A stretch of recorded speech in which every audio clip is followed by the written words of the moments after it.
Ce webinaire s'inscrit effectivement dans la Coaching Week qui se déroule actuellement donc depuis lundi, ce lundi 13 mai jusqu'au 19 mai à travers le monde. Donc ICF Global a démarré, est né en 1995 et donc s'est propagé, a grossi depuis quelques années et maintenant nous sommes plus de 60 000 membres à travers le monde dans plus de 160 pays aujourd'hui. Et cette semaine, en fait, vous avez en France plus de 1700 coachs adhérents à l'ICF qui sont en train de fêter l'impact du coaching à travers des opérations de coaching découverte, de coaching d'équipe et donc de communication pour faire découvrir en fait ce que c'est que le coaching, l'impact que ça peut avoir auprès de qui on s'adresse et quelles sont les personnes qui peuvent en bénéficier. Et également, c'est l'occasion pour nous, en fait, de parler aussi d'éthique, de déontologie et de certification, parce qu'en fait, ICF prône la certification. On est tous, en fait, adhérents, ceux qui sont adhérents à l'ICF, on a tous signé une charte pour l'éthique et la déontologie, et on s'engage aussi dans un processus de certification. Donc, vous avez trois niveaux de certification à l'ICF. Vous avez à partir de 60 heures de formation et 100 heures de pratique la capacité de pouvoir passer l'ACC, qui est le premier niveau. Ensuite, à partir de 125 heures et 125 heures, excusez-moi, je désactive, merci. À partir de 125 heures de formation et 500 heures de pratique, vous pouvez passer le PCC. Et le troisième niveau, qui est à partir de 1500 heures en ayant 200 heures de formation. Voilà. Alors, je reviens. Oh, pardon. Voilà. Donc, cette semaine, comme je vous le disais, en fait, se déroule dans le monde entier, hein, depuis lundi jusqu'au 19 mai. Et elle permet en fait de transmettre le message en fait sur la thématique qui est cette année de innover, élever, célébrer le coaching à travers toutes nos actions de coaching. Et on peut également donc faire des coachings découvertes, donc qui nous permet aussi de faire découvrir au public en fait les différentes capacités enfin les différentes possibilités du coaching, la façon dont on peut faire évoluer le coaching et comment on peut en bénéficier. Donc maintenant, je te laisse la parole. Ok, ben, bienvenue à tous donc sur cet atelier, ce webinaire sur découvrir les outils de personnalité liés au coaching. Alors vous vous êtes présentés, on va se présenter rapidement nous aussi. Je crois qu'il faut Ok, alors qui couper les sommes-nous? micros. Oui, il faudrait couper les micros effectivement. Alors qui sommes-nous? Nous sommes un collectif Odyssée Solutions qui regroupe une dizaine de coachs professionnels, tous adhérents à ICF pour la majorité d'entre nous. Et pourquoi un collectif? Bah, tout simplement parce que on avait envie de grandir grâce à nos compétences et grâce à nos différences, donc grâce à ce qui nous rassemble et grâce à nos différences aussi, de façon à grandir ensemble, être plus fort, à proposer une offre plus intéressante pour nos clients, mais aussi mélanger nos compétences de manière à s'enrichir intellectuellement et pouvoir être de meilleurs coachs et explorer les différents outils et les différentes façons de travailler. Donc c'est entre guillemets un groupe de pairs amélioré qui nous permet d'être tous ensemble. Et aujourd'hui, Laure, Émilie, Karine et moi, on a décidé de vous présenter pour notre premier webinaire. Donc il y a un peu de stress, hein, j'espère que vous serez tolérants avec nous, euh, qui euh, qui a pour vocation de vous présenter, de vous faire un panorama assez simple des différents outils de personnalité liés au coaching. Alors ces outils, bah, ils sont variés, c'est des outils qu'on pratique au quotidien, ce sont nos outils et on n'utilise justement pas les mêmes. C'est ce qui fait notre force et ce qui nous permet aussi de présenter cela. Et notre intention, c'est de vous proposer un amuse-bouche, hein. On va pas faire un repas complet, on va pas vous présenter tout ce que font ces outils et ni toute leur origine, simplement vous expliquer ce que c'est, en quoi ça consiste de façon rapide et surtout comment on les utilise et pourquoi on utilise ceci et ce qu'on y trouve de bien de façon qu'à l'issue de ce webinaire, vous vous disiez, vous puissiez vous dire, ben, celui-là me parle plus qu'un autre, ou je ne sais pas ce que celui-là m'apporte par rapport à un autre. Donc, l'idée, c'est de vous partager notre expérience. C'est un retour de praticien, pas un retour d'expert, hein. Nous ne sommes pas des experts du MBTI, du DISC ou du PCM. Nous sommes simplement des gens qui ont été formés pour, qui l'utilisent au quotidien, d'une utilisation relativement récente, hein. On n'a pas 20 ans de pratique derrière nous. Mais on tenait à partager ça et à ouvrir ce champ des possibles. Voilà pour notre présentation et ce qu'on va faire. Et maintenant, je propose qu'on commence par Laure qui va nous présenter le PCM qu'elle utilise et comment elle l'utilise. Alors, le slide suivant. Bonjour à tous. Rebonjour. Merci déjà à tous de votre présence, d'être là à nos côtés pour ce premier webinaire, comme le soulignait Pascal. Vous êtes nombreux, donc voilà, ça nous soutient et ça nous booste. Peut-être quelques mots alors sur le slide suivant, juste pour vous présenter un petit peu rapidement. Donc, je suis Laure Chansaulme. Qui je suis et mon parcours. Vous pourrez retrouver tous les éléments soit sur mon site internet ou me contacter si vous le souhaitez. Moi, j'ai travaillé 25 ans dans le marketing et la communication commerciale. J'ai été 15 ans manager. J'ai travaillé principalement dans le secteur immobilier et bancaire. Et puis, j'ai souhaité faire un autre métier, opérer une reconversion. Ça faisait 10 ans que ça me trottait dans la tête. Et donc maintenant, j'ai l'impression, comme un peu la plupart d'entre vous, voilà, coach professionnel certifié. Je suis également consultante en bilan de compétences. Et en fait, j'accompagne des femmes et des hommes, on va dire, à des moments clés de leur parcours professionnel, lorsqu'ils s'interrogent, lorsqu'ils souhaitent changer de poste, lorsqu'ils ont envie d'opérer une transition ou une reconversion. Et aussi sur des problématiques professionnelles qui peuvent aller de l'équilibre vie pro, vie perso, de la gestion du stress, des émotions, des soucis de communication, des prises de poste managériales, par exemple.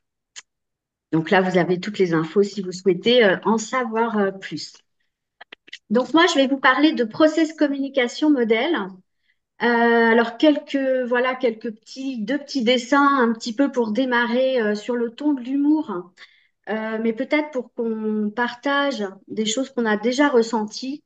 On a tous vécu, je pense, ce moment où on a l'impression de ne pas être compris, de ne pas réussir à rentrer en contact avec l'autre, de ne pas être entendu, de ne pas arriver à communiquer. Et pourtant, on parle tous la même langue. Donc, process communication modèle, c'est un inventaire de personnalité qui va nous aider à trouver un petit peu des clés de compréhension. Bien sûr, ce n'est pas une baguette magique, mais ça nous donne des clés pour à la fois mieux se connaître, essayer de comprendre comment fonctionnent, comment communiquent les autres pour essayer d'interagir et d'avoir des relations et une communication qui soit plus sereine, plus apaisée et plus épanouissante et plus performante. Alors, pour démarrer, avant de rentrer un petit peu dans le détail de ce modèle, si vous avez une petite feuille ou votre téléphone, pour commencer, je vais vous inviter à prendre 1 minute pour répondre à ces 3 questions. Et puis, peut-être qu'à l'issue de la présentation, vous y reviendrez, peut-être vous y repenserez et peut-être que vous commencerez à avoir quelques petites clés, en tout cas de compréhension par rapport à ces trois questions. La première question, c'est quels sont les 3 principaux points forts que votre entourage professionnel et personnel vous attribue? Donc, quels sont les 3 principaux points forts que votre entourage professionnel et personnel vous attribue?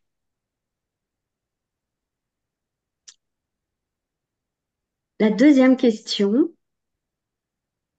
avec quel type de personne vous avez le plus de difficultés à communiquer?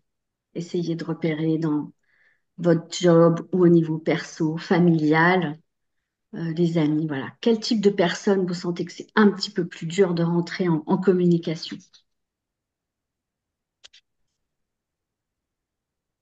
Et enfin, la dernière question, dans quel type d'environnement vous sentez-vous le plus à l'aise et motivé? Essayez, voilà, de repasser un petit peu en revue, voilà, quels sont les environnements dans lesquels vous vous sentez bien et vous êtes à fond et boosté, plein d'énergie, pleine d'énergie. Voilà pour ces 3 questions. Vous pourrez y revenir un petit peu plus tard ou pas à votre convenance.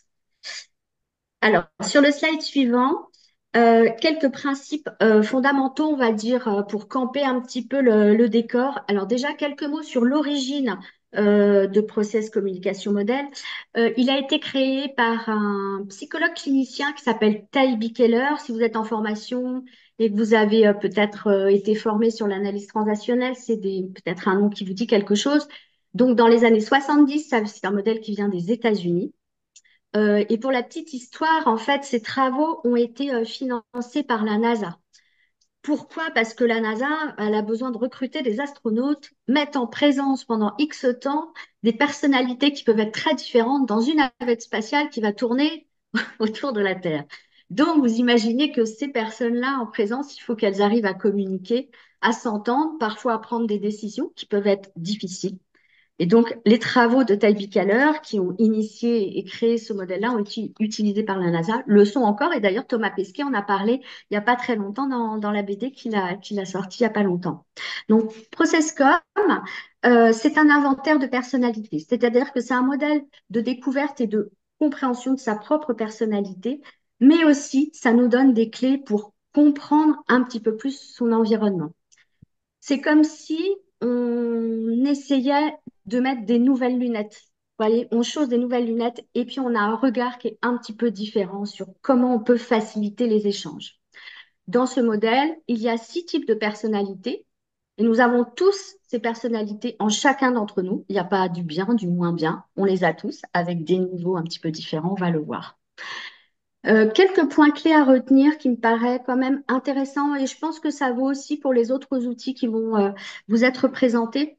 Il ne s'agit pas avec ces inventaires de personnalité ou ces questionnaires de mettre des gens dans des cases. On est plus complexe que ça, l'humain est plus complexe que ça, il n'y a pas de jugement de valeur.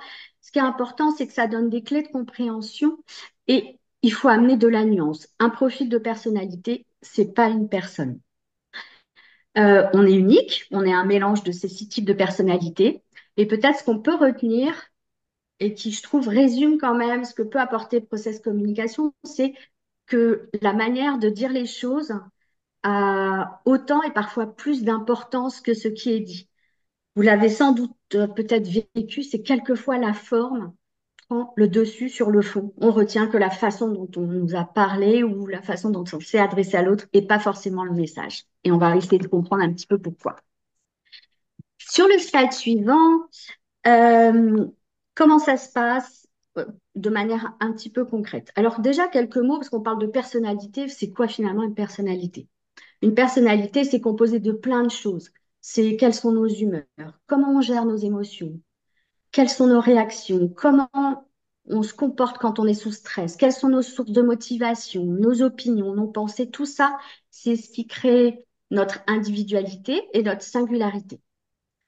Process Communication, c'est un questionnaire en ligne avec une quarantaine de questions. Il y en a pour 45 minutes à peu près. Et à l'issue de ce questionnaire, on a un rapport qui est très complet, qui va vous détailler, vous donner un certain nombre d'informations et qui est présenté et toujours fait dans le cadre d'un débrief avec un coach qui a été certifié et formé chez Keller Communication. J'insiste un tout petit peu sur ce point. C'est important parce qu'il y a beaucoup de choses qu'on trouve sur le net, des choses qui ne sont pas très qualies, où il y a des raccourcis. En tout cas, on n'envoie pas un rapport de personnalité comme ça sans que ce soit accompagné. Ça donne lieu à un échange et à un débrief qui dure au moins 1 heure et demie. Dans ce rapport, il y a, et c'est ce que vous avez sur le slide, sur la partie droite, non, Pardon. on reste encore. Sur le slide, il y a la structure de personnalité. Donc, c'est ce qui est représenté par cet immeuble de 6 étages que vous voyez sur votre droite. Ça donne la structure de personnalité qui est propre à chacun. Vous voyez, avec ces six niveaux et les 6 types de personnalité que je vais un petit peu détailler ensuite. Ce qui est important de noter, c'est que il y a une base. La base, c'est ce qu'il y a en bas. Là, dans l'exemple que je vous ai donné, qui n'est pas ma structure de personnalité, il y a la personne a une base empathique.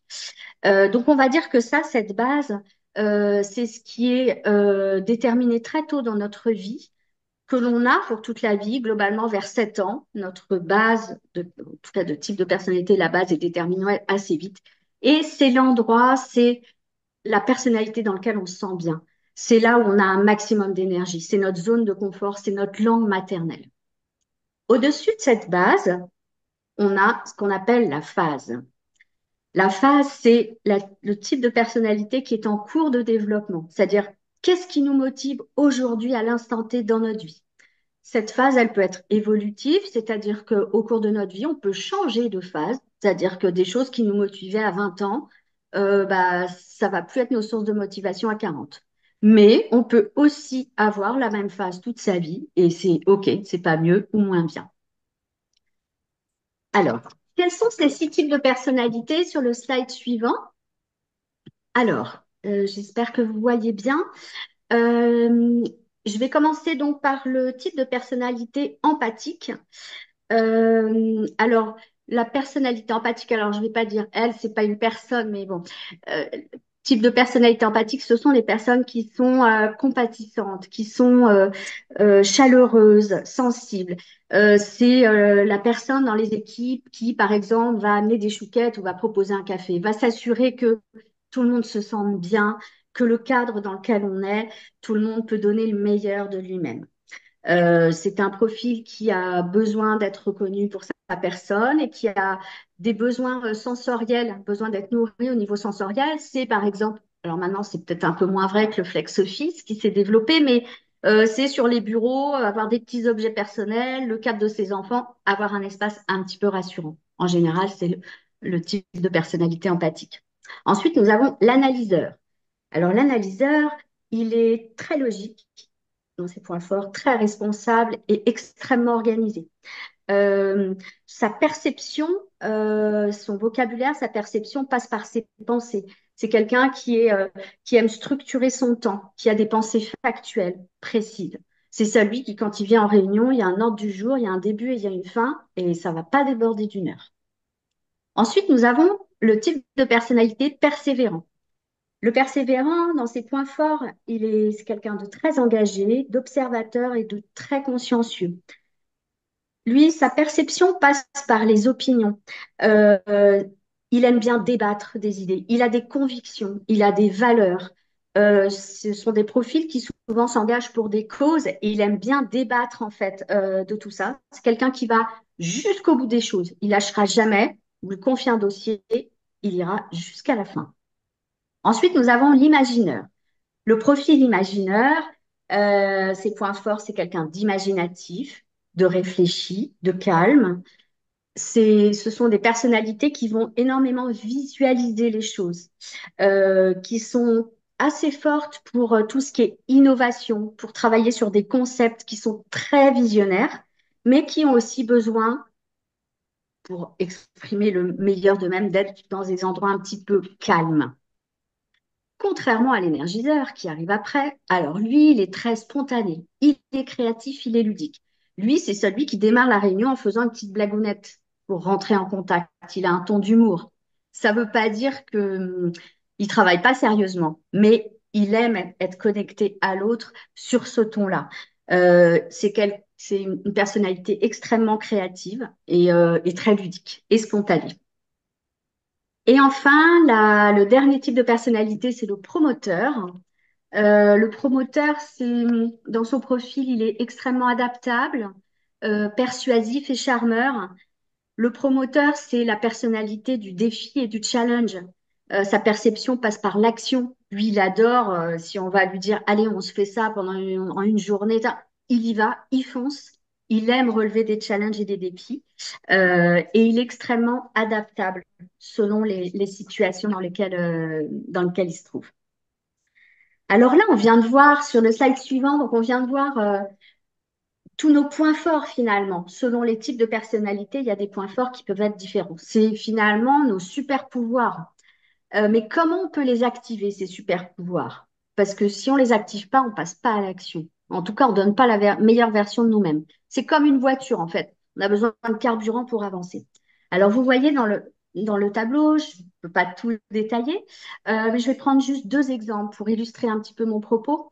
L'imagineur, dont je vous ai parlé tout à l'heure, celui qui est réfléchi, calme, dans son besoin psychologique, il a besoin de solitude. C'est quelquefois la personne dans une équipe qui va pas forcément aller déjeuner avec le reste de l'équipe. C'est pas qu'il n'a pas envie, qu'il vous aime pas, que ça l'intéresse pas. C'est que pour se ressourcer, il a besoin de solitude pour hop, remonter en énergie. Donc, si vous le mettez dans des groupes en permanence, il va s'essouffler. Contrairement à l'énergiseur, qui lui, par exemple, pendant la période de confinement, a dû bien souffrir, parce que lui, c'est tout besoin psychologique, c'est le contact. Donc, s'il est tout seul, isolé, et ben, peu à peu, il dépérit.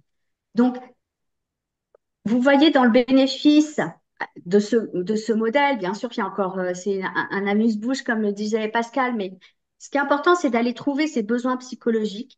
Pourquoi? Parce que les bénéfices de tout ça, et on le voit dans l'illustration ici de l'intelligence émotionnelle qui est utilisée par Daniel Goleman, mais c'est plus on a une meilleure connaissance et conscience de soi, et une perception, en fait, finalement, de l'autre, et plus on peut se mettre en action facilement, et plus on crée l'espace pour des relations qui sont finalement plus fluides, plus apaisées, des espaces de coopération.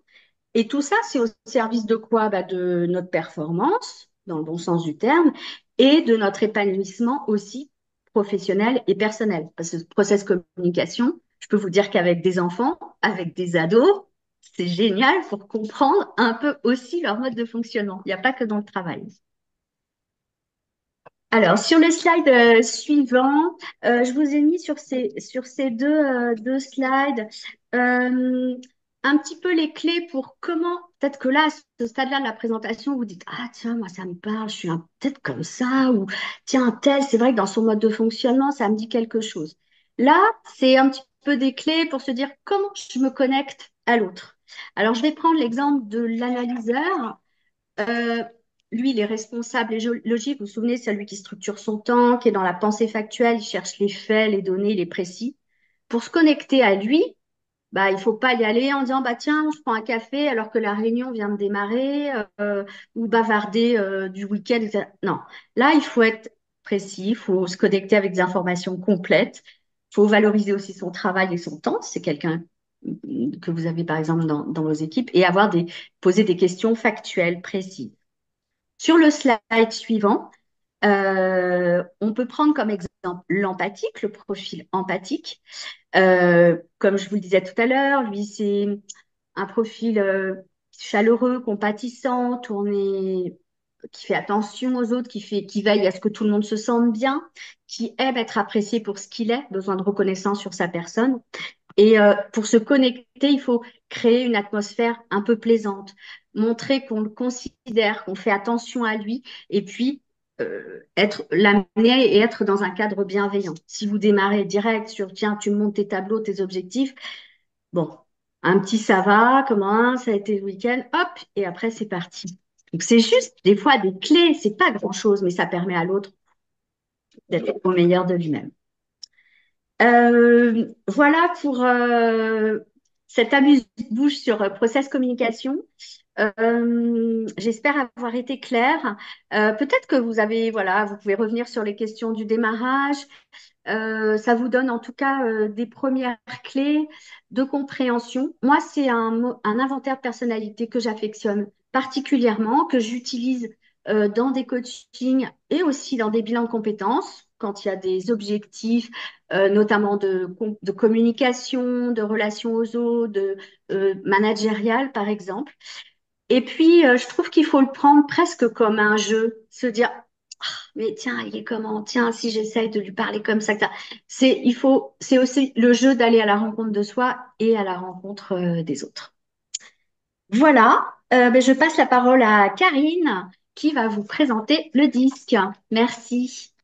Merci. Oui, donc Karine Charas, j'accompagne toutes les évolutions professionnelles après avoir passé 10 ans à manager des équipes et être directeur de site et 15 ans d'accompagnement et de formation. Donc, je propose des formations, des coachings euh, et des accompagnements de salariés. Et je me suis formée au disque l'an dernier. Et c'est donc l'outil que j'ai choisi de vous présenter. Donc sur le slide suivant, on appelle le disque parfois la méthode des couleurs parce qu'on associe finalement chaque style à une couleur. Et comme pour précédemment, on est un arc-en-ciel de couleurs. Une personne ne va jamais être 100% un type. Donc, c'est pas une personne égale un type. C'est une personne peut-être en majorité un type de personnalité, mais pas uniquement. C'est un modèle qui a été créé par William Moulton Marston. C'est un questionnaire qui est composé de 25 items et qui prend à peu près 20-25 minutes à passer. Voilà, le- comme précédemment, le test fait l'objet d'une restitution individualisée. Donc, il y a la génération d'une synthèse rédigée, mais qui doit être accompagnée, à mon sens, par un débriefing. Sinon, on n'aura peut-être pas la totalité, tous les bénéfices du test passé. Le modèle se base sur l'identification de quatre situations. Soit la personne perçoit le monde comme étant hostile ou perçoit le monde comme étant plutôt favorable, et puis pense pouvoir avoir une action sur son environnement ou pense devoir subir son environnement. Et c'est ainsi que se répartissent les quatre styles. On a le style D comme dominant ou rouge. Donc le rouge, c'est le feu, c'est l'action, etc. Donc que cette personne aura plutôt être tendance à être plutôt axée sur les résultats, plutôt déterminée, plutôt sûre de soi, parce que il pense que le monde est hostile et qu'il va être plus fort que lui. Donc son créneau va être d'avoir une action sur le monde. Le C, lui, conforme ou bleu. Le bleu, c'est le calme, c'est quelque chose de... Voilà, c'est une couleur un peu froide. Donc, ce sont des personnalités plutôt systématiques, plutôt analytiques, qui pensent également que le monde est plutôt quelque chose d'hostile, mais qui, contrairement au dominant, va penser ne pas avoir une action sur ce monde-là. Et donc, va se rassurer ou va essayer d'être, comment dire, euh, de pouvoir avoir son action en ayant quelque chose de carré, de systématique qui va rester dans le cadre, quoi, ne pas diverger du cadre. Le I, comme influent donc, ou jaune, lui pense avoir également une action sur l'environnement et aussi pense que le monde est plutôt favorable. Donc, il est plutôt dans la relation à l'autre, plutôt dans l'enthousiasme, plutôt voilà, d'avoir la chaleur, la vitalité, la communication, l'optimisme. Et enfin, nous avons les S comme stables, qui, eux, donc c'est la couleur verte, la couleur calme, plutôt apaisante.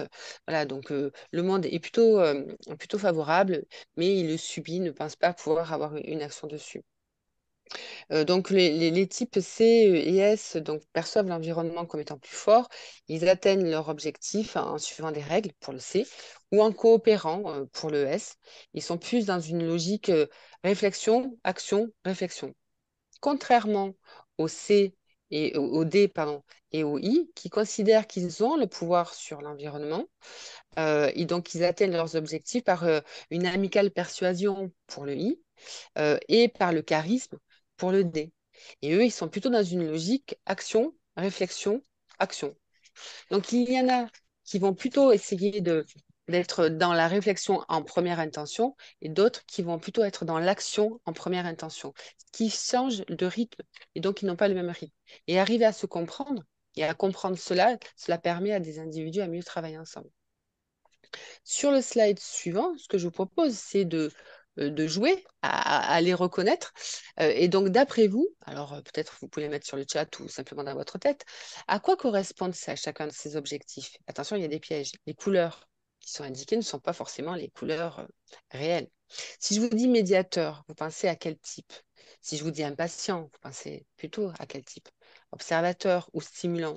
Ça vous fait penser à quoi?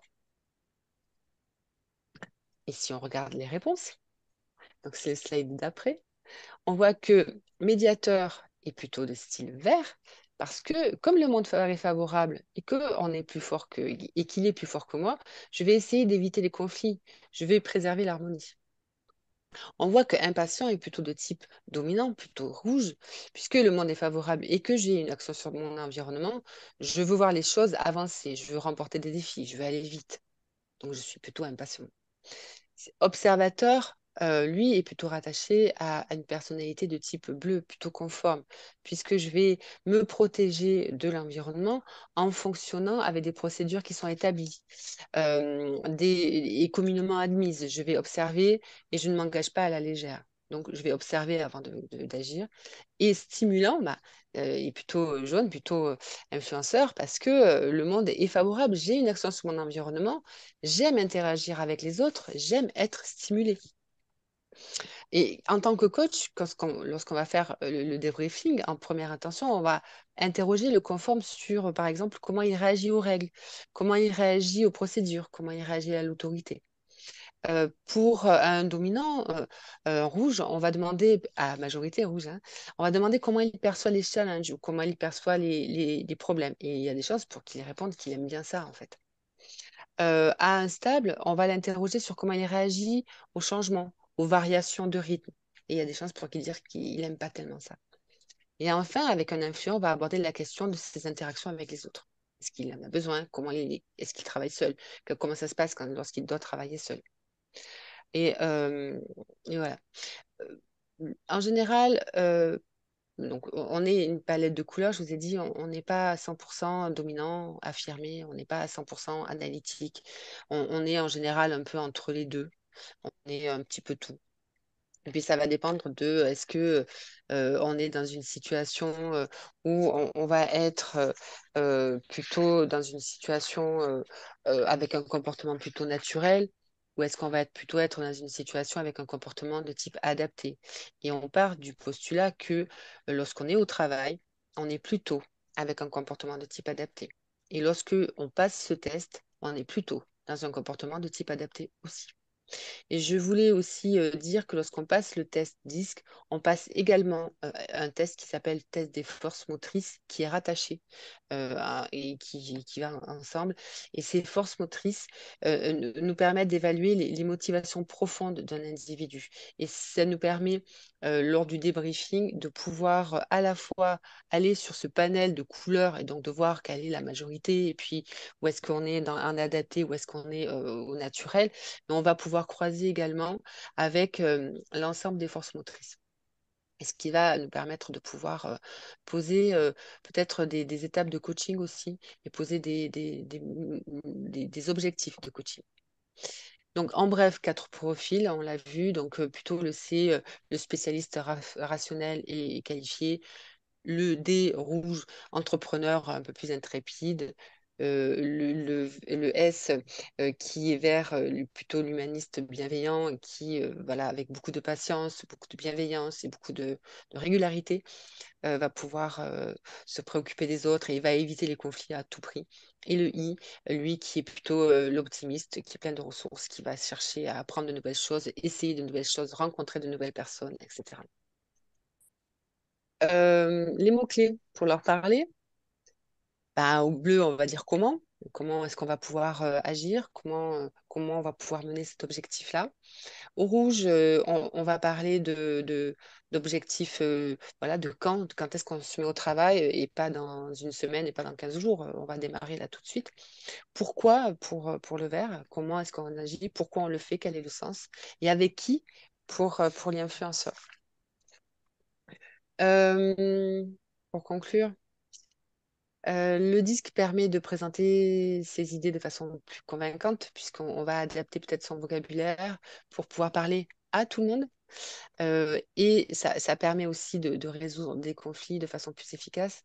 Ça permet de se faire respecter, de respecter les besoins des autres et des siens. Ça permet de bâtir une équipe plus performante. Et moi, je l'utilise.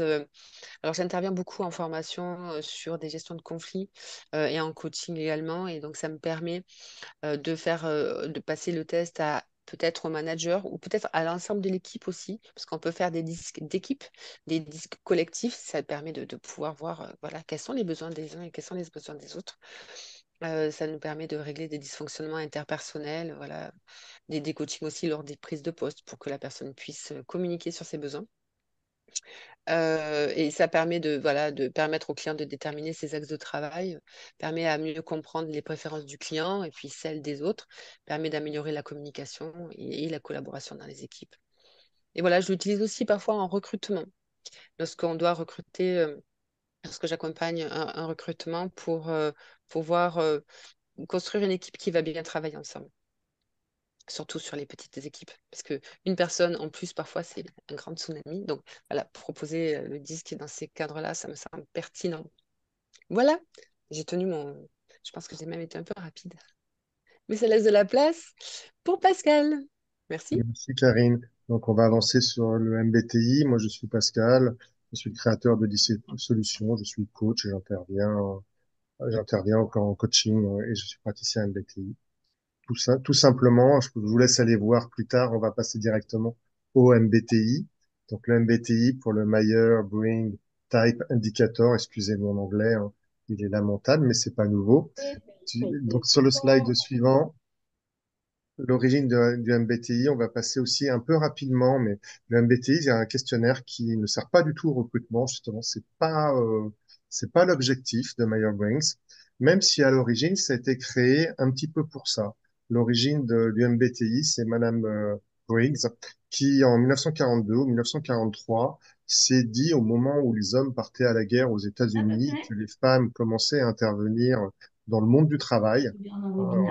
Remettre à l'époque, les femmes ne travaillaient pas ou travaillaient peu. Là, tous les hommes étaient partis ou partaient à la guerre. Il fallait que les femmes reprennent les emplois. Et cette femme, Catherine Brings, a dit, mais comment on peut faire pour trouver le travail le plus adapté à une femme qui, a priori, n'a pas d'expérience, n'a pas de compétences, qui n'a pas un passé, puisqu'elles arrivaient tout juste sur le monde du travail. Et cette femme, qui était simplement une universitaire, qui n'était pas psychologue et tout, a créé un questionnaire qui se base sur les idées du type de Carl Jung.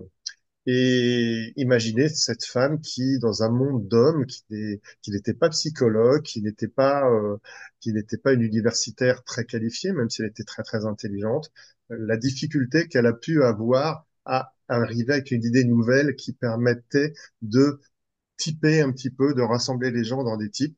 Donc, elle a une belle histoire, cette femme, et sa fille, hein, qui l'a aidé à travailler sur ce questionnaire MBTI, le créer et surtout le faire vivre en réussissant à le faire adopter par ce monde universitaire et ce monde des psychologues qui l'ont très très longtemps rejeté.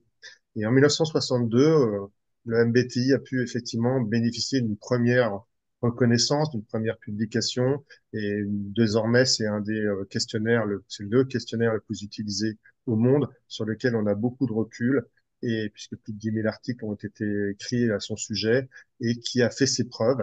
Il a tellement fait ses preuves que quelque part, en tout cas moi quand je l'ai approché, le MBTI, je me disais, cela est un vieux truc poussiéreux.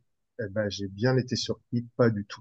Je te propose qu'on aille sur la slide suivante. Donc, le MBTI, ben, c'est quoi? C'est quelque chose qui va évaluer des paires de préférences, quatre paires de préférences opposées.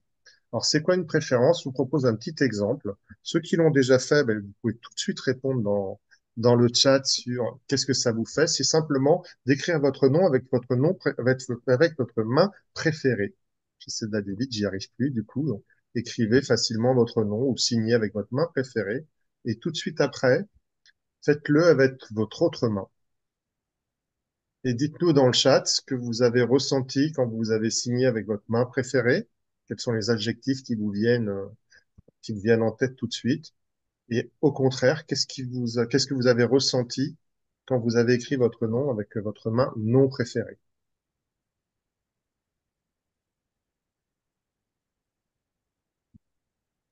Je vous laisse quelques instants pour nous partager comment vous avez vécu cette petite expérience toute simple. Confort contre inconfort, rapidité contre lenteur, beau, pas beau, à l'aise, sans y penser, douloureuse, fluide, blocage de l'autre côté.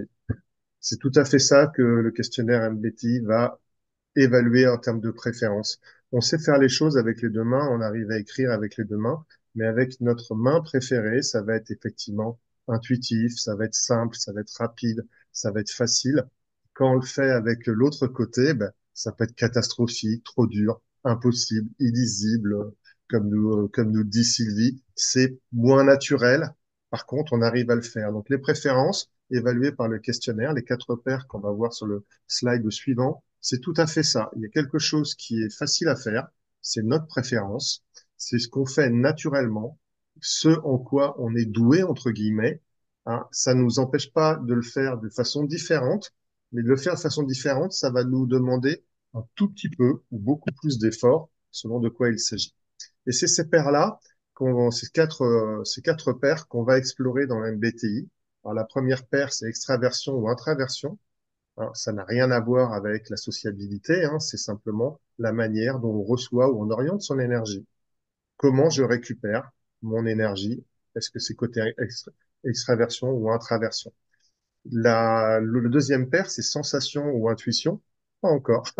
C'est sensation ou intuition. C'est la façon dont je recueille l'information. C'est comment je me connecte au monde et comment je recueille de l'information.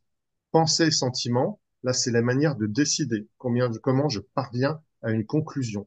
Est-ce que je vais être plutôt dans la tête ou est-ce que je vais être plutôt dans le cœur, donc dans la pensée ou dans les sentiments?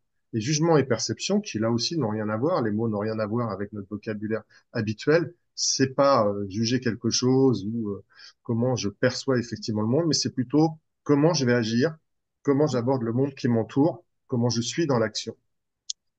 On va passer sur le slide suivant. Là, c'est tout simplement un exemple pour sensation et intuition. Quand vous voyez cette image, que voyez-vous? Ben, répondez dans le chat sur ce qui vous vient à l'esprit quand vous voyez cette image. Comment vous pourriez nous la décrire? Que voyez-vous?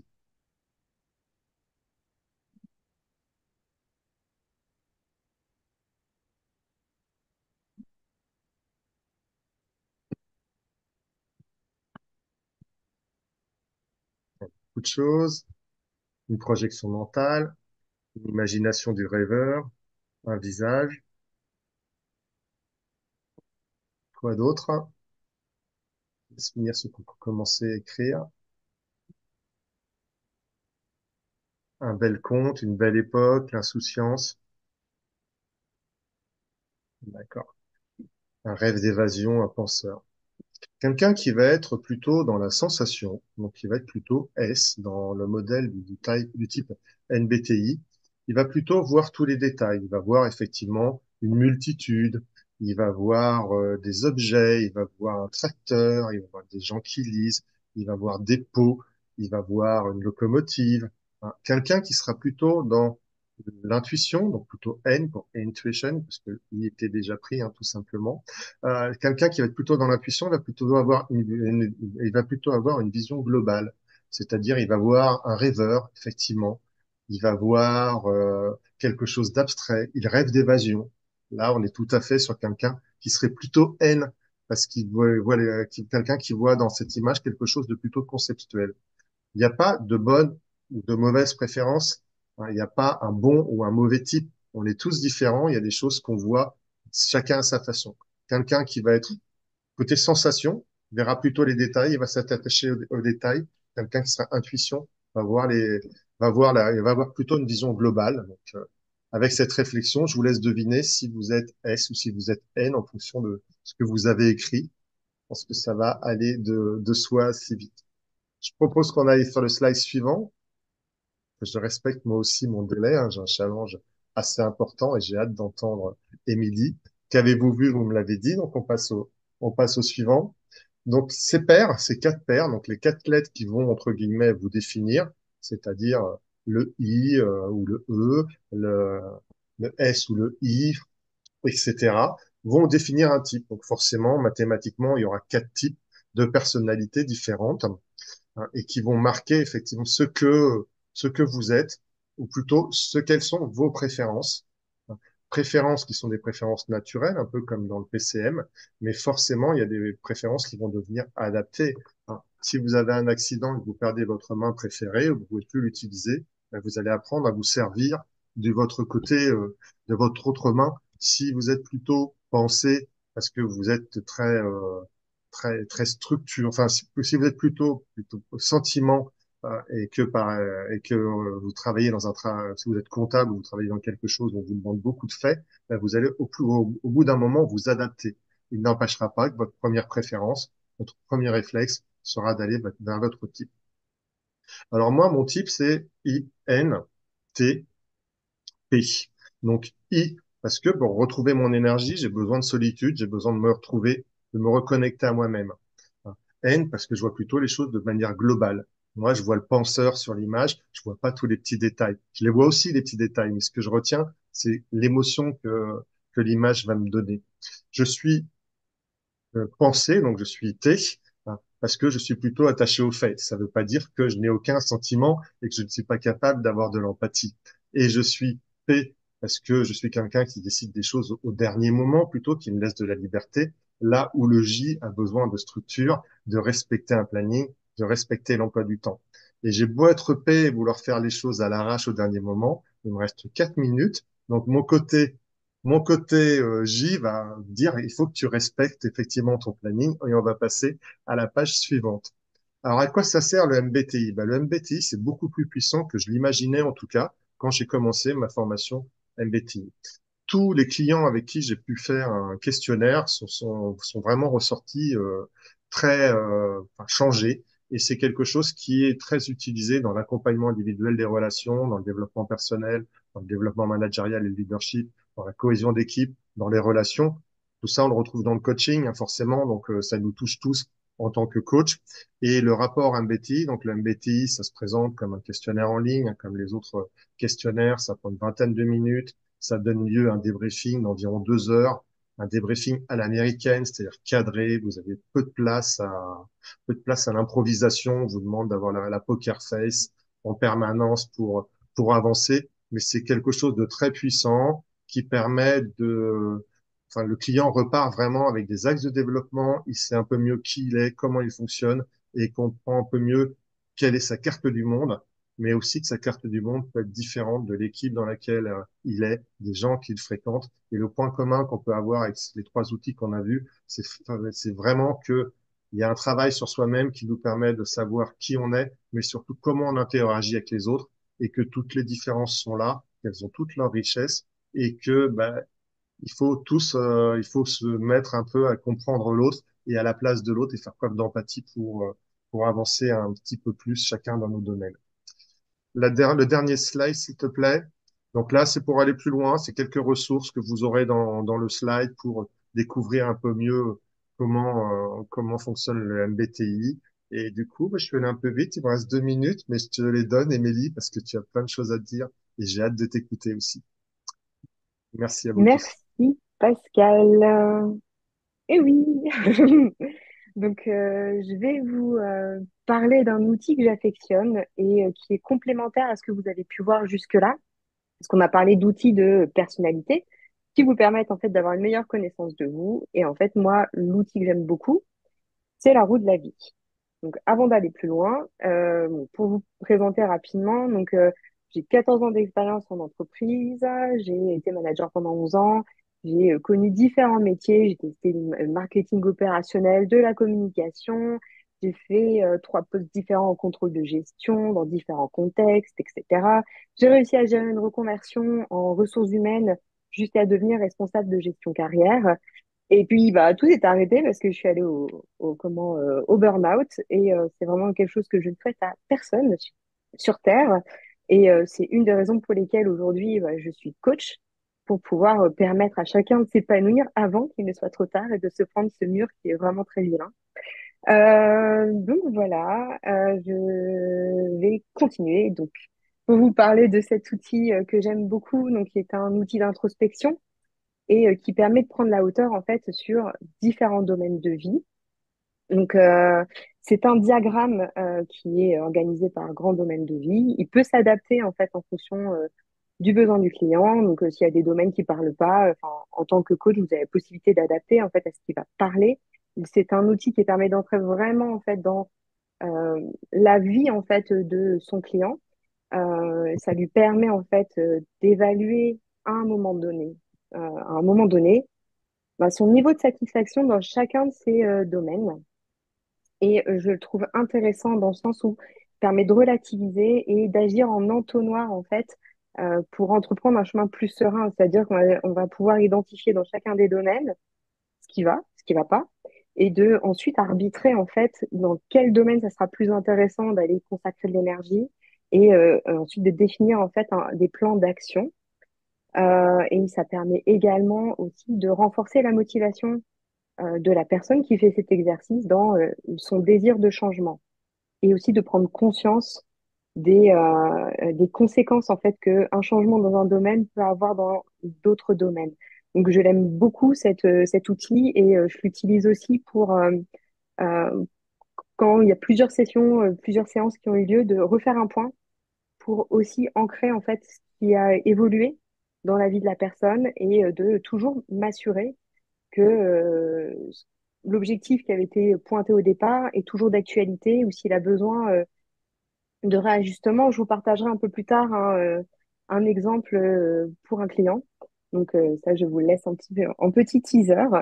Donc moi, ce que je vous propose en fait, c'est de faire cet exercice maintenant. Pour ceux qui le désirent, il y en a peut-être qui n'ont pas l'habitude de le faire ou peut-être parmi vous, hein, comme il y a beaucoup de coachs, ça fait partie des exercices de santé régulière que vous faites et c'est ce point en fait que je vous propose de faire. Donc l'idée, c'est que sur ce diagramme, vous voyez que ça va de 0 à 10. Donc ça représente le niveau de satisfaction. Donc sur cette échelle, 0, c'est que ça va, mais vraiment pas du tout. C'est vous êtes au bord du précipice sur ce domaine. Ou 10, vous êtes totalement satisfait. Donc bien évidemment, il n'y a que la personne qui fait cet exercice qui est capable de jauger. Et nous n'avons pas à juger en fait de ce niveau-là. C'est vous et votre réalité. Et pour chaque personne, en fait, euh, eh ben, il peut y avoir des visions qui vont être différentes. Donc, je vais rentrer un peu plus dans le détail. Donc, ce que vous avez pu voir là, c'est que on peut revenir sur on va rester un petit peu sur cette roue-là.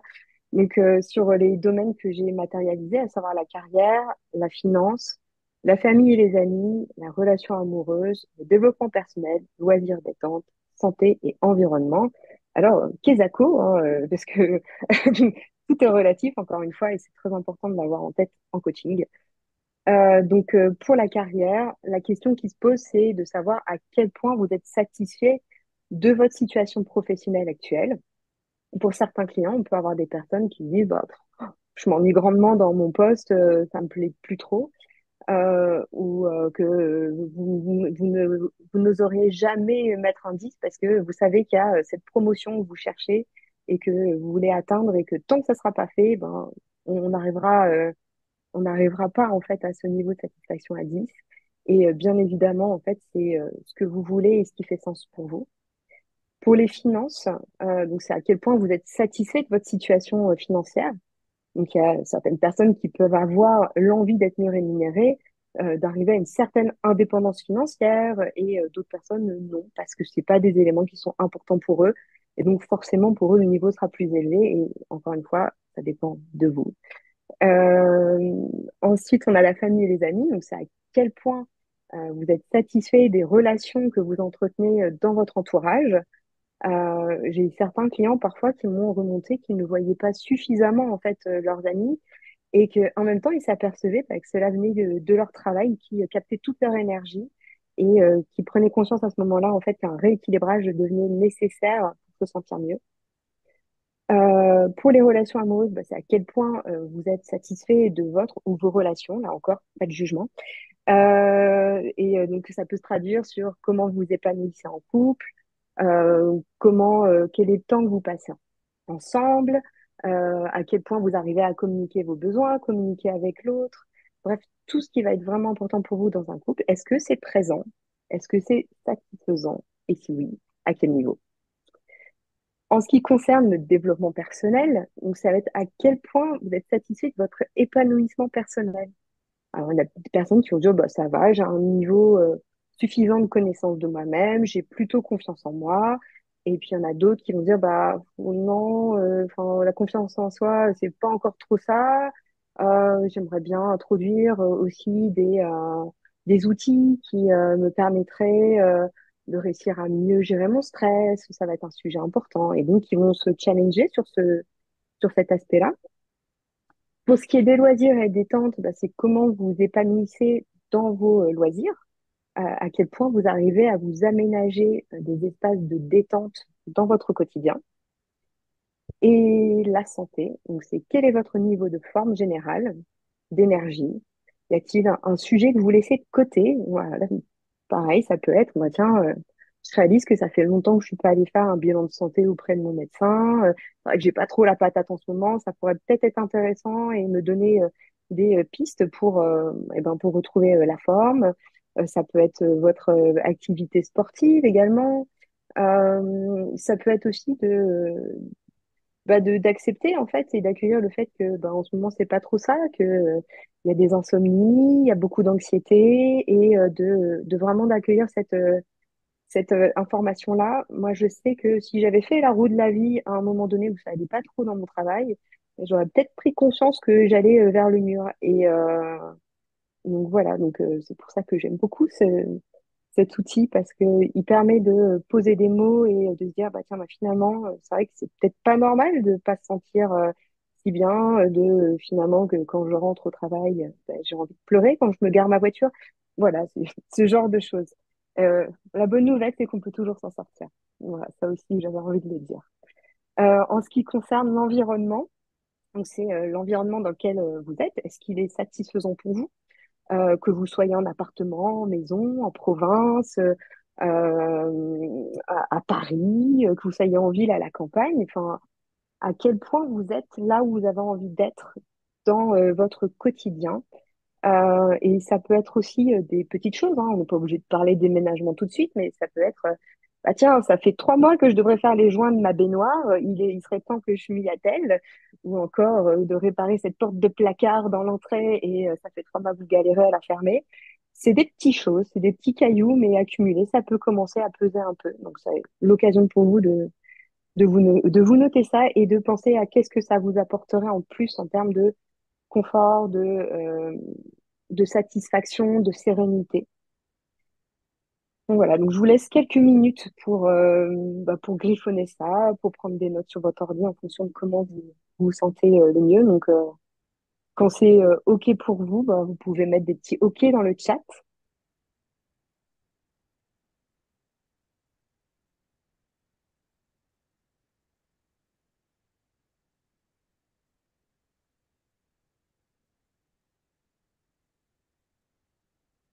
Un premier OK.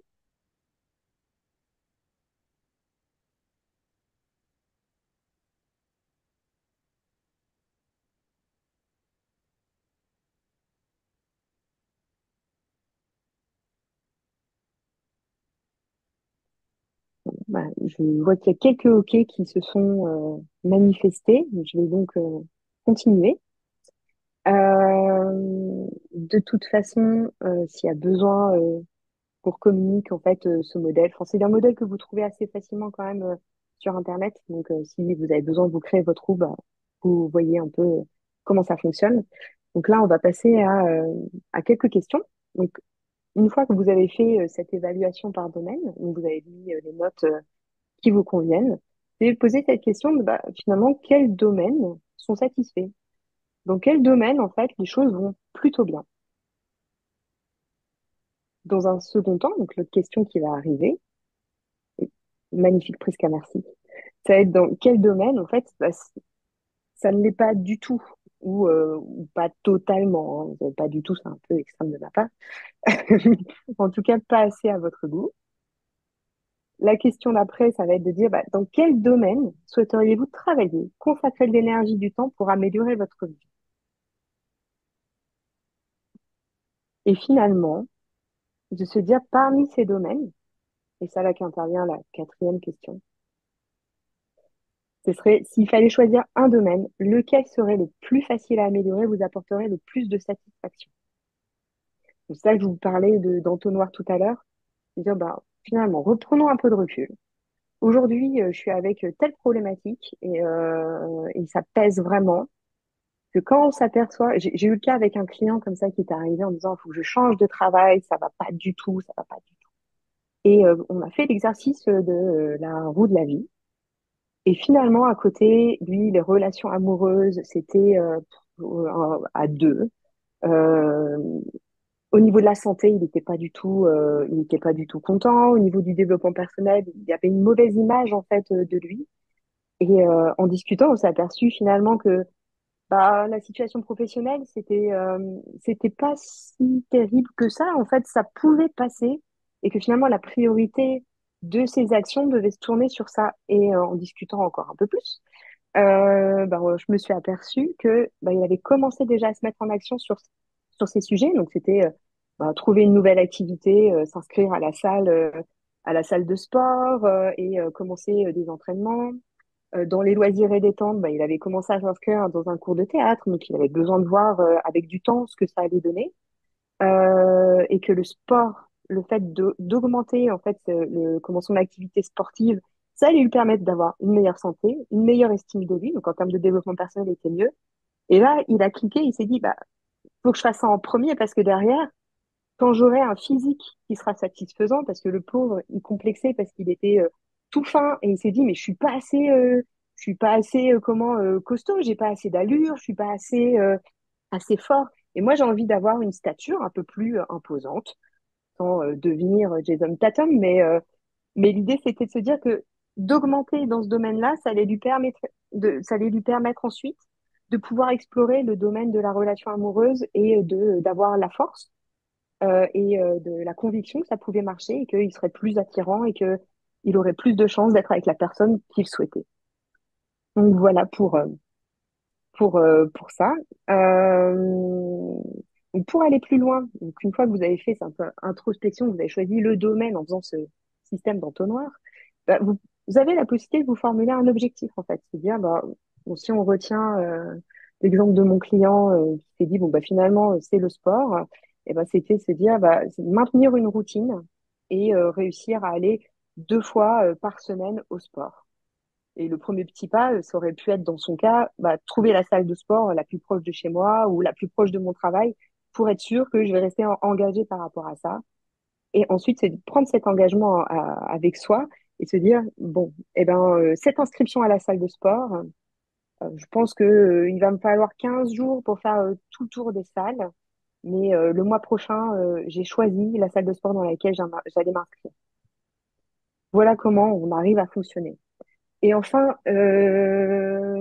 j'avais un autre exemple aussi qui était assez sympa, toujours parce que j'ai un petit peu de temps, alors je vais en profiter pour faire du partage d'expérience. J'ai eu un autre client aussi qui était venu pour le travail, où on avait vu que c'était l'envie de challenge, c'était vraiment enfin, de l'ennui, une relation compliquée avec son chef, et qui faisait que voilà, au niveau du pro, ça n'allait pas du tout. Les autres domaines, ça allait à peu près. Il y avait des choses qui étaient un peu moins bien, mais il arrivait à faire avec et il sentait que travailler le pro, ça allait aider tous les autres domaines. Très bien, on part là-dedans. Et là, en fait, au fur et à mesure, en fait, donc on a travaillé le pro, trouvé le nouveau challenge, etc., mettre en place des actions qui allaient lui permettre d'identifier là où il allait pouvoir développer son activité. Et ensuite, au fur et à mesure des séances, des fois, il revenait vers moi, au fait, j'ai déménagé, je suis partie en province. Ok, super. Alors, qu'est-ce que ça t'a apporté? Eh ben, je suis plus dans un appartement en mode clapier. C'est super pour ma famille, on a de l'espace.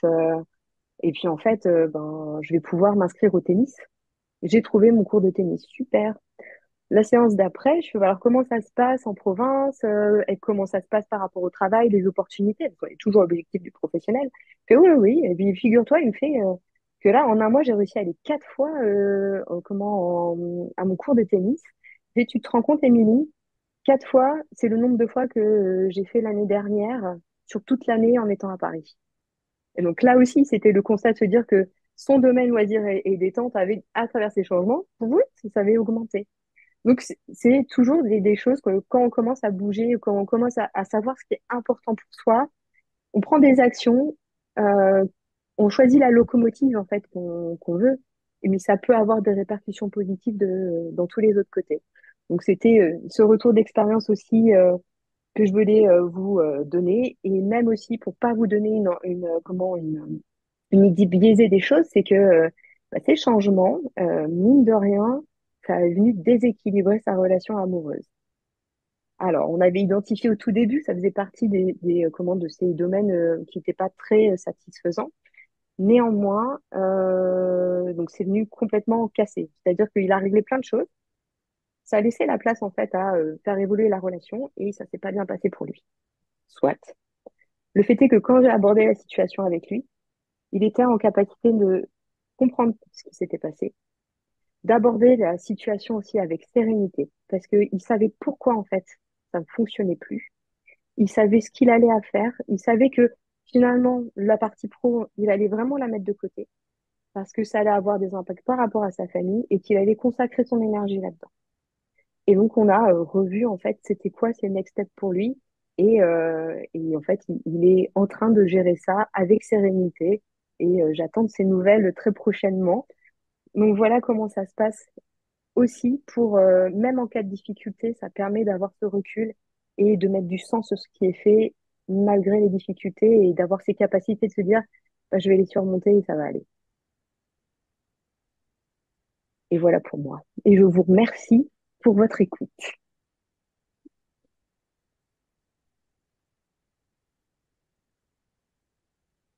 On passe la main. Alors, Ouais.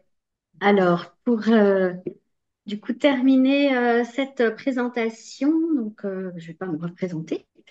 Du coup, moi, je vais vous parler de l'arbre de vie pour terminer ce webinaire.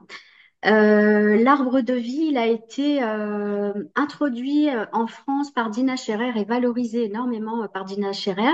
J'ai eu la chance d'être formée par elle. Donc, c'est un outil qui est issu des pratiques narratives.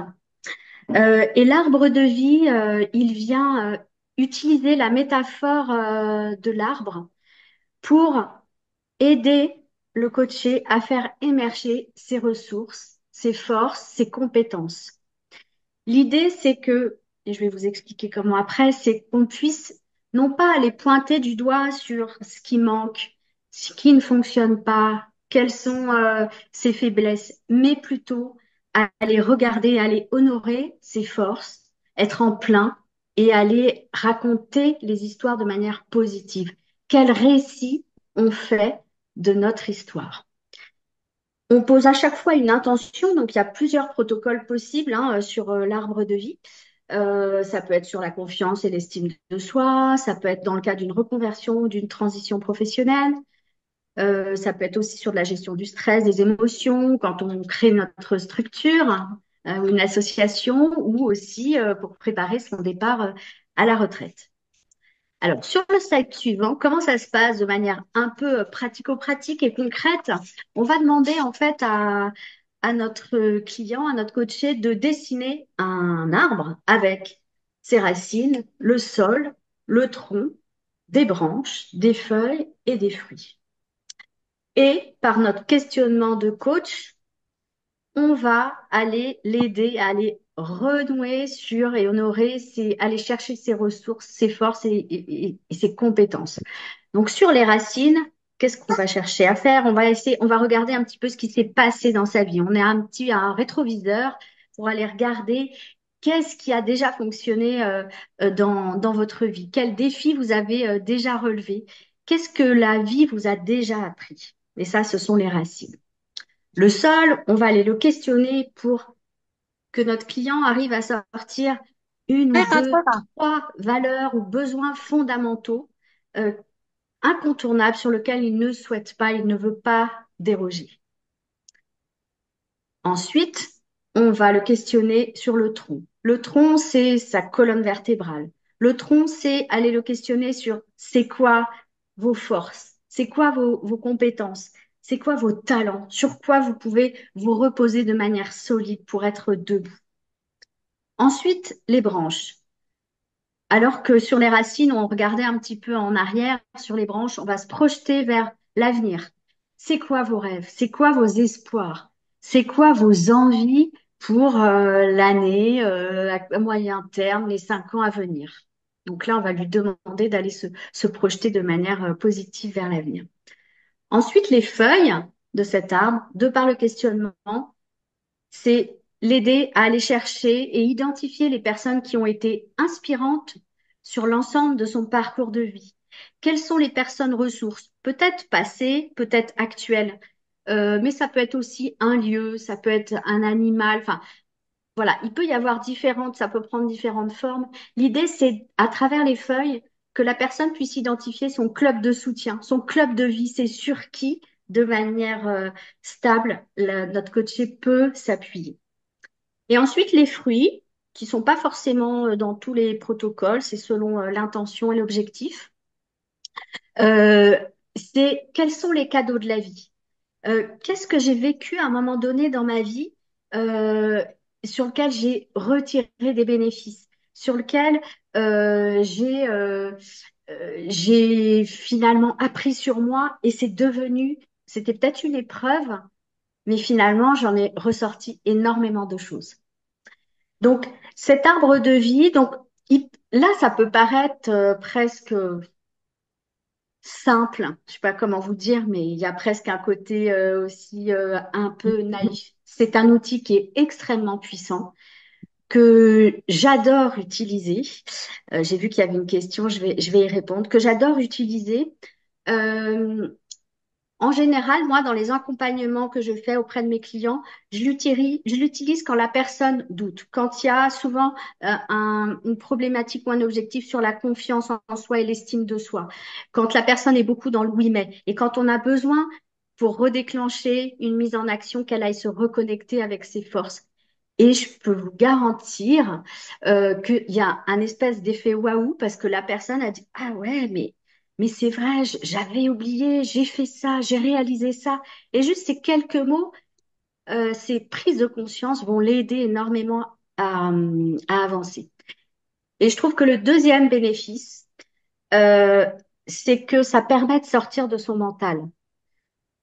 On peut avoir des clients, puis on est tous comme ça, où on est beaucoup en rumination, on est beaucoup au niveau de la tête et au niveau du mental. Le fait de prendre un stylo, de prendre des crayons de couleur ou pas, mais d'être sur quelque chose un plan et d'aller poser des choses, juste, ça permet de se déconnecter du mental et d'aller, voilà, de dessiner, de sortir ça. Donc ça, c'est un effet, voilà, assez génial. Alors, j'ai vu qu'il y avait une dernière question. Euh, Quand la personne est visuelle et que le mot ne suffise plus, on peut dessiner. Voilà, il y en a. C'est plus une réponse, Laure, qu'une question que je faisais pendant Ah, pardon, d'accord, que tu ok. exprimais et on a exprimé la même chose. Ok, d'accord, ça marche, ok. Propose de terminer sur l'arbre de vie, qu'on passe D'accord. à l'ikigai dans le côté. Voilà, donc voilà, bah, sur l'art de vie, j'ai terminé. Très bien, merci, merci Laure. On va passer très très rapidement sur l'ikigai. Ça va juste être juste une description. Tu passes s'il te plaît, Priska. Donc l'ikigai, c'est quelque chose qui a été défini par Dan Buettner, qui a un reporter du National Geographic, qui a examiné les zones bleues. Il s'est aperçu les zones bleues, c'est-à-dire les zones où les gens vivent plus longtemps. Et il s'est aperçu qu'au Japon, il y avait des gens qui vivaient plus longtemps parce qu'ils arrivaient à trouver leur ikigai, entre guillemets, en tout cas qu'ils avaient du sens à leur vie. Et l'ikigai, effectivement, ça se décrit, bon, je vous l'ai mis dans le texte, mais et puis il y a plein de ressources là-dessus. C'est l'endroit où on est bien, c'est l'endroit où on a du sens, c'est la joie de vivre, c'est ce qui nous met en joie. Et c'est la conjonction de ce que j'aime, entre ce que j'aime, là, ce que je sais faire, là, où je suis excellent, ce dont le monde a besoin, et moi, je le traduis plutôt par ce que j'apporte au monde, et ce pourquoi vous êtes rémunéré, c'est-à-dire l'argent que vous avez, mais aussi ce qui vous contente, ce qui vous rémunère, ce qui vous apporte quelque chose. Et la conjonction de ces cercles de Verne, ça s'appelle un diagramme de Verne, je crois, je suis même sûr, la conjonction de ces éléments où vous faites ce que vous aimez, ce que vous savez faire, ce dont le monde a besoin et ce qui vous rémunère, c'est forcément votre place, l'endroit où vous êtes. Alors, l'ikigai, c'est un outil de transition professionnelle. Certains le comparent même à un super bilan de compétences. Je vais pas rentrer sur ce milieu, je fais pas de bilan de compétences, donc je vais pas comparer. Mais en tout cas, c'est un vrai outil pour trouver du sens. Trouver du sens à qui vous êtes, trouver du sens à ce que vous avez envie de faire, mais aussi trouver du sens, un peu comme l'arbre de vie, hein, à un protocole différent, ben, trouver du sens à votre entreprise, trouver à quoi vous servez, à ce que vous pouvez faire. Et là, moi qui aime beaucoup simplifier, je vous propose un tout petit exercice très très rapide, parce qu'il nous reste une dizaine de minutes, mais on pensait même pas aller jusqu'à l'ikigai, donc on est plutôt dans une démarche de succès. On est content d'avoir pu faire tout ça avec vous, même si ça aurait mérité beaucoup plus de temps. Donc voilà à quoi est destiné l'ikigai. J'en ai déjà parlé, donc définition de projet pro. Et j'ai envie de jouer avec vous avec quelque chose de plus simple. Donc Priska, s'il te plaît, définir l'ikigai en 2 secondes d'une fête réussie. Donc pensez à une fête réussie et essayez d'appliquer la démarche du l'ikigai. Donc vous allez faire une fête réussie. Ben, qu'est-ce que vous aimez faire vivre à vos convives et aux gens pour qui vous faites la fête? Donc, je vous propose de le noter ou d'y penser. Ensuite, une fois que vous avez défini ce que vous aimez faire vivre, qu'est-ce que vous savez faire? Qu'est-ce que vous pouvez faire pour cette fête? Vous savez danser, vous savez faire de la musique, vous savez chanter, vous savez faire un gâteau. Je n'en sais rien, mais qu'est-ce que vous savez faire?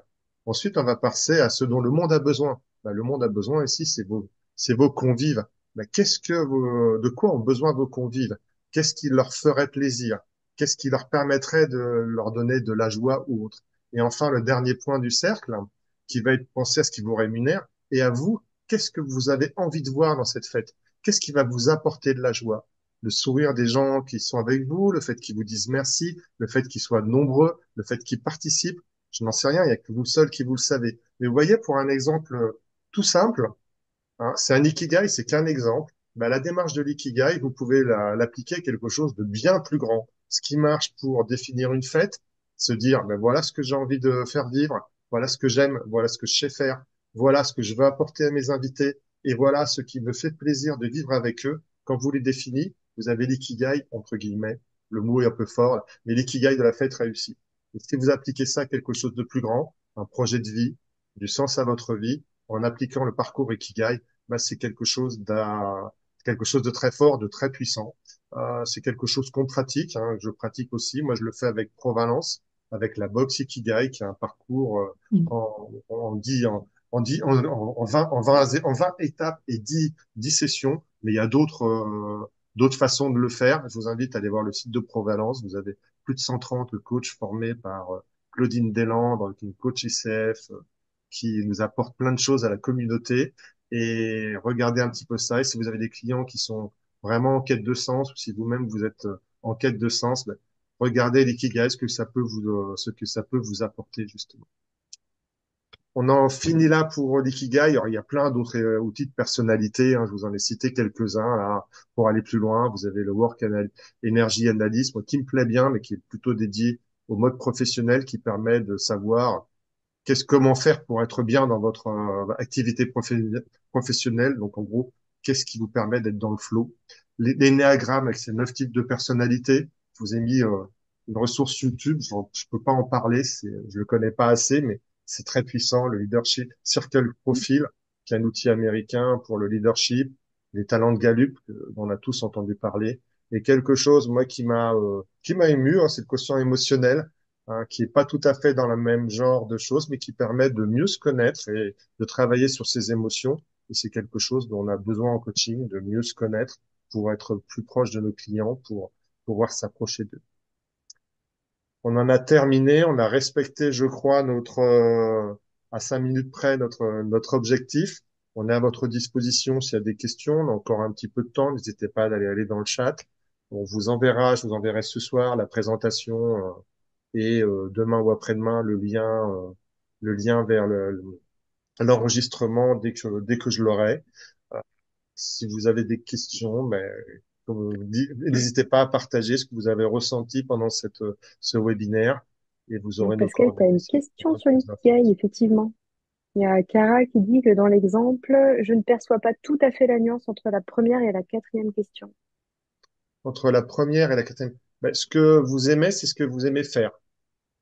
Par exemple, sur une fête réussie, ben, moi, j'aime danser.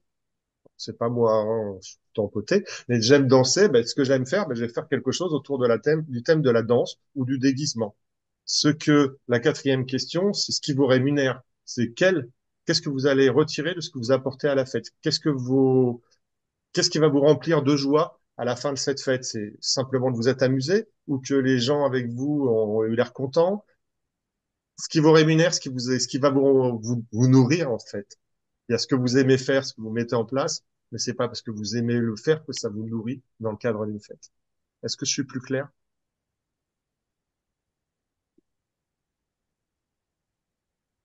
Il y a eu un merci bien de la part de Cara, donc j'imagine que ça a été le cas.